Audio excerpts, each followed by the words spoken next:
Thank you, Mr. Mayor, for being here with us today. We very much appreciate your words of support. So now it's time for our keynote speaker.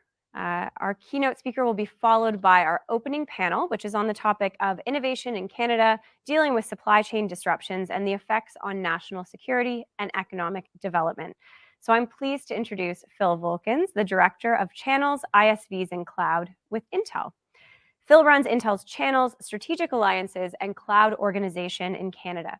He's a strong believer in fostering growth in the Canadian IT industry, sponsoring and participating in a range of programs, from startup support to educational initiatives, and he spends much of his free time working with young people in his home of Toronto, teaching programming and ethics in technology, whereas I spend my free time watching Netflix. So Phil, very valiant. Welcome, Phil, to the stage.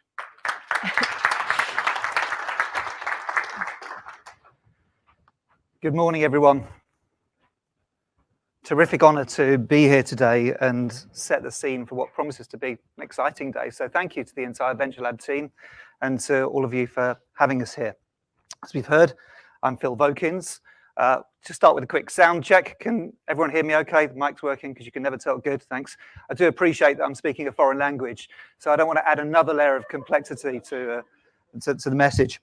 We thought it appropriate to just take 10 minutes or so and share with you what's happening in the world from our semiconductor lens, and then by extension, of course, what that means for the industry, for Canada, and all of you. So, a little over 2.5 years ago, the global context changed for all of us.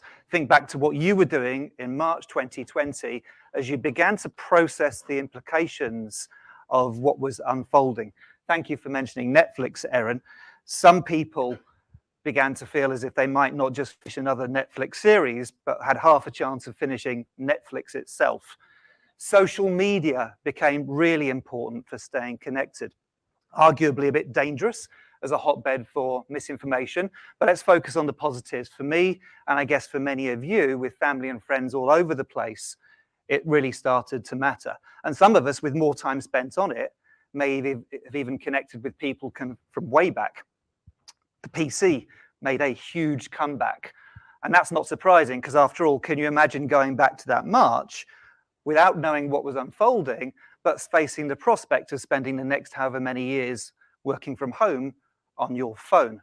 And even now, with Intel and many of our peer organizations predicting a slowdown in demands, we're still going to see consumption at likely double-digit percentage points above those pre-pandemic levels. Business became digital first, and we don't think we're ever going to go back from that position. It was Satya Nadella at Microsoft who said that he believed what we saw was 2 years of digital transformation happening in the space of 2 months. And it's that continuing digital first posture for all of our customers, which makes what we do in the industry really, really crucial. But it also presents a problem. The world runs on semiconductors, but supply chain has become an issue. Ask anybody who was trying to buy a new car in 2021, or white goods for that matter. What do you mean I have to wait 6 months or even more? And even now, post-pandemic, we see lockdowns in Asia, we see a tragic war in Eastern Europe, and rising geopolitical tensions elsewhere. And yet of those semiconductors on which the world runs, approximately 12% are manufactured here in North America, with the vast majority coming out of Asia Pac. So you don't need a master's in political science to figure out that this is not a good strategic position for us to be in. So what are we doing about it? Well, first at Intel, jump back a bit in time, February 2021, also during the pandemic, we saw the arrival of a new CEO, Pat Gelsinger. His is a fascinating history. Originally a farm boy from rural Pennsylvania, he started working at Intel, 18 years old, without a bachelor's degree, as a technician. He'd already gained some experience working as a tech in broadcasting at a local Allentown station, and he was just fascinated with electronics. So he works at Intel, he gets his degree, he then gets a master's, all while still working, and over a 30-year career rose to become Intel's CTO. He then left the company. He went to take up the same position at EMC, and then to EMC's, at the time, majority-held company VMware as CEO. And he's now returned to Intel as CEO, and he's put the company on really quite a different path, but one which aligns rather well with those global inequities in geographical production that we were just talking about. The path that we are on is, say, really very, very different, because Intel had pretty much since its inception in 1968 controlled its own design and manufacturing process. And this was seen very much as a distinctive competence. We called it integrated device manufacturing, IDM, or for the purposes of this discussion, IDM 2.0. Sorry, IDM 1.0. But now, with the announcement of 2 new fabs not very far away from here down in Ohio, new fabs in Europe, heavy investment in existing sites such as Arizona, we're positioning ourselves to not only manufacture our own designs, but others too. Those of fabless companies who can now use Intel's own world-class process, a broad IP portfolio, and advanced packaging.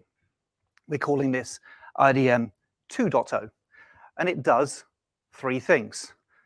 Ostensibly and externally, well, we're meeting the demand for global semiconductors. At the same time, we're addressing those global production imbalances. But also something the external observer might miss, we're making ourselves more competitive, because by having alternatives for our manufacturing and our design, making our manufacturing and design organizations, both will become better because they both have alternatives, and so they'll improve each other and vice versa. And maybe one day, which is a really nice thought or aspiration, we'll be working with some of the constituents here at Venture Lab. And it's another reason why I was very pleased to come here today and represent Intel. What we do, what you do at Venture Lab, is not important to the future of hardware or the future of Canada or Canada's contribution to the world, and it's not critical. No, we're going to argue that it's actually vital. Even in a space with companies such as Intel, I'm going to propose that this is not an industry of giants. It's actually a space which is really hungry for creativity and innovation. And it's here that ventures such as this have such a crucial role to play. It's not just about the fully packaged chipset. It's right down to the very components of the semiconductor where we need this whole new ecosystem. So for those of you who are constituents here, thank you for dedicating your time to what you do. If there is a call to action, it's to keep shouting from the rooftops for support about Canada and about your successes. And for those of you who are in government or positions of policy influence, please remember, this is in no way an industry which is self-contained. The SIA annual report from this year shows data which suggests that the semiconductor industry creates $7 trillion in economic activity, and every job in it creates another 5 to 6 jobs in other parts of the economy. So with that, I'm going to wish you the very best of days and a best foot forward with what I hope will one day be important to all of us. Thank you for having us, and let me hand back to Erin.